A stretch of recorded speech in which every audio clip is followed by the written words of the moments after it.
Hey fam, what's good? What's good? I hope that you're well and keeping safe. I hope that you had a nice productive week. I hope that you're gonna have a nice productive weekend as well. Hey, so for those who's wondering, where's the visual? Hey, I think my camera is also suffering from the heat.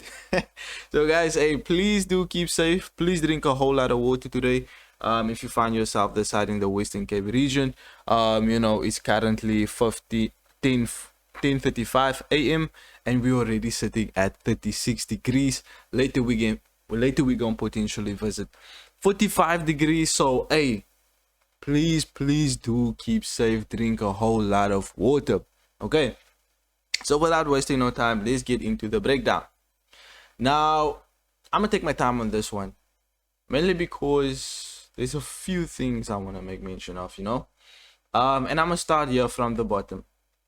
As we previously mentioned on our monthly time frame, this move towards the upside, this is just one huge impulsive move towards the upside.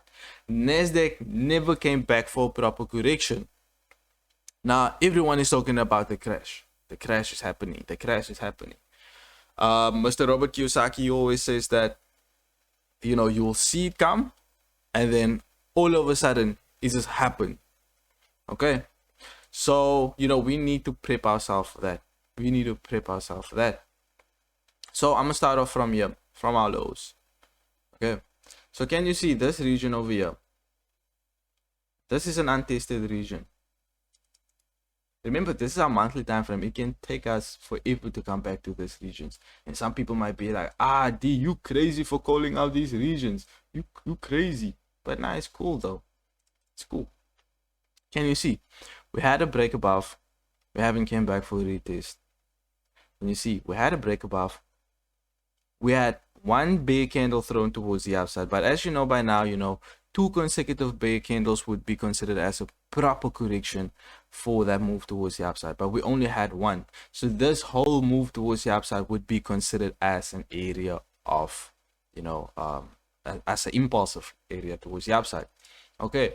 So if our monthly is going to tumble towards the downside, which time frame would fuel us on this move towards the downside? It would basically be our weekly time frame. So I'm gonna scale down to my weekly time frame and see what's happening over here.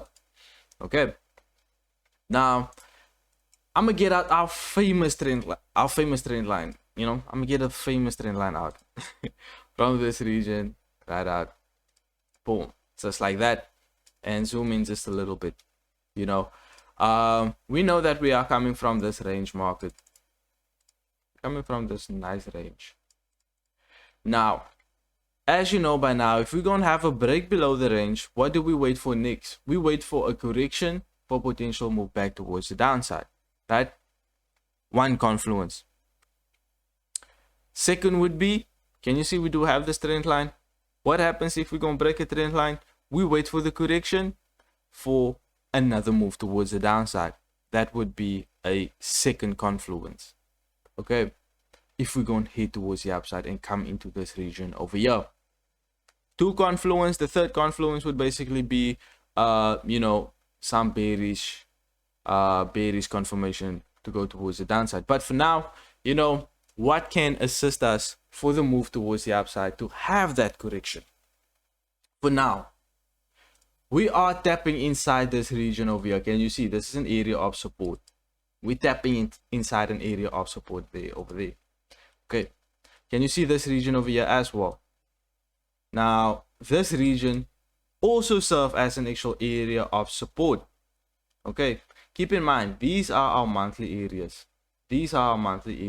So the first barrier which we're gonna have to cross would be this one. Retest to the downside. Second barrier to come towards the downside would be break, retest, downside.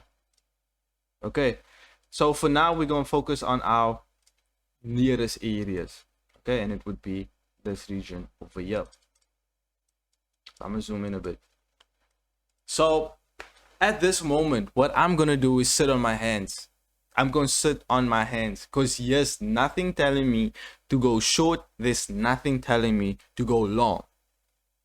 with the closure of this candle, this is a Marabozo nature candle, little to no wick, and this is an indication of a strong bearish momentum. Okay, so it would be quite shocking if we're gonna see Nasdaq just do this down, down, down. It would be very, very much shocking. But you know, it's the markets. The market only move where the money is. Okay. So what I'll be waiting for would basically be, you know, for the market to come back into this region over here, have some sort of rejection, and then take price towards the upside. But if we want this move towards the upside, which time frame would basically assist us on that? It would be our daily time frame. So I'm gonna scale down to my daily time frame and see what's happening over here. Now, can you see on our daily time frame, looking at structure, can you see we do have this low over here now? This is our low. Now we have created a lower low over there. Now, knowing that if we're gonna create a lower low, you know, we're still bearish in structure. What do we wait for next? We basically wait for that actual lower high for that move towards the downside, right? But at this moment, nothing is telling me buy, nothing is telling me sell. We said previously, you know, last week, we said that if we're gonna have a breakout of this trend line, wait for the retest and then take price back towards the downside. We haven't came back for the retest just of yet. We came towards the downside. We smacked 15,000 as an area which we called out. We smacked 15,000 as well, you know. So on our daily, we are just having this nice impulsive move towards the downside. So once again, let's wait and see if we're gonna break this area. Let's wait and see what is price gonna do inside this region over here. If we can have the necessary confluence to head towards the upside, let's wait for that move back towards the upside, because this would literally be a weekly correction. Okay, so it would basically look something like this. You know, if we're gonna have a nice move up, and then we can potentially, you know, look at this as nice bear flag, break, boom, take price towards the downside. Okay, now if we're gonna have to have a move towards the upside on our daily time frame, which time frame would assist us on going long? Our 4-hourly time frame. So I'm gonna scale down to my 4-hourly time frame and see what's happening over here. First of all, let's start off with structure. Can you see equal highs, lower high, lower high, lower high, lower high? Let's look at our lows. Low, lower low, lower low, lower low, lower low. Still bearish in structure. Still bearish in structure. Nothing is telling me buy, nothing is telling me sell. So what would we gonna have to wait out for? It would basically be, keep in mind, we are still tapping inside an area of support. So it would literally be something like, you know, a charting pattern telling us that we can head towards the upside. Wait for the higher high. Then we wait for the actual higher low, and then take price towards the upside. Because if our structure changes on our 4-hourly time frame from this bear market into a bull market, this would literally fuel our daily time frame to go towards the upside. And if our daily time frame is going to change its structure from bear to bull, our weekly time frame is going to go towards the upside. Do you have a clean understanding of what I'm trying to say? If you want me to go and do like a separate content on, you know, basically the time frame confluence of what I just mentioned, hey, I'll be happy to do that. So, you know, I'll say let's wait for price to head back into this region, see if we can have any, you know, any type of rejection over here, and wait for a nice change in structure, and then, you know, take price towards the upside. Listen, our 4-hourly time frame would be something messy. Would literally be something like this, like that, like that. It would be quite messy. On our daily time frame, you know, we could potentially just see something like this.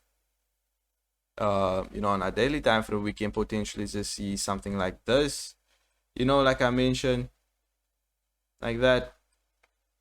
And then we can look at a nice flag break, take price towards the downside. But how would it look on our weekly time frame though? Our weekly time frame, we just literally have like, you know, few candles thrown towards the upside, and then we basically just wait for our confirmation to take price towards the upside. Because if we can hold this area as a strong area, you know, this is strong area of now resistance, previous resistance over there, previous support, now turn into resistance once again. You know, this is a strong area of resistance. So if we can keep this area of resistance you know, respected, we can have a nice move back towards the downside. Okay, back towards the downside. And you know, this would still be a huge move towards the downside if it's gonna play out like that. 14k pups, that's a whole lot of pups, a whole lot of pups. So for now, you know, let's sit on our hands and, you know, let's wait and let's see how this pair is gonna play out. Okay, let's wait and see, because nothing is telling me buy, nothing is telling me sell at this moment. Honestly, nothing. So let's see how this pair is gonna play out. And you know, if you're gonna find yourself trading, Nasdaq on lower time frame, I'm not even gonna go towards my lower time frame because everything is still bearish. I'm not gonna look on my 1 hourly, my 30-minute, my 15-minute, my 5-minute, just to go see whether we have a bullish structure to take price up. No, I'm gonna wait for my 4 hourly time frame to first change the structure. Then I would go down to my lower time frame to go and see if we can have bullish momentum towards the upside. Okay, so I hope that you have a clean understanding of what I just went through.